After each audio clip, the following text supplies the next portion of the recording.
নমস্কাৰ মই নমিতা আসাম ৰাইষ্টাৰ চেনেলৰ ফালৰ পৰা আকৌ এটা নতুন ভিডিঅ' লৈ আপোনাৰ ওচৰত উপস্থিত হৈছোহি। আজি আমাৰ ভিডিঅ'টো হৈছে আজি হ'ল 15 আগষ্ট ভাৰতৰ স্বাধীনতা দিৱস। প্ৰত্যেক বছৰে 15 আগষ্টৰ দিনটো স্বাধীনতা দিৱস হিচাপে পালন কৰা হয় ভাৰতৰ সকলো ঠাইতে। এই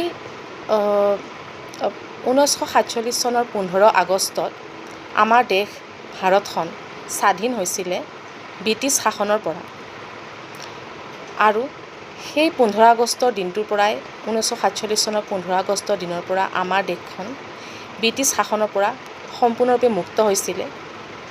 সেইকাৰণে প্ৰত্যেক বছৰে 15 আগষ্টৰ দিনটো স্বাধীনতা দিৱস হিচাপে অসমকে ধৰি ভাৰতৰ বিভিন্ন ঠাইত পালন কৰা হয়।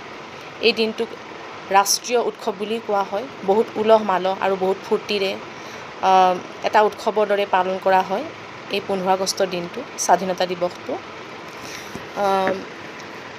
ঘৰকে ধৰি অফিচবিলাকতো সকলোৱে জাতীয় পতাকা উত্তোলন কৰে আৰু সকলোৱে বহুত উলহ মালহেৰে বহুত ফূৰ্তিৰে এই স্বাধীনতা দিৱসটো পালন কৰে। গতিকে আজিৰ ভিডিঅ'টো মোৰ এইখিনিতে আছিলে 15 আগষ্টৰ ওপৰত। যদি ভিডিঅ'টো ভাল লাগিছে লাইক, কমেণ্ট আৰু শ্বেয়াৰ কৰিব নাপাহৰিব। ধন্যবাদ।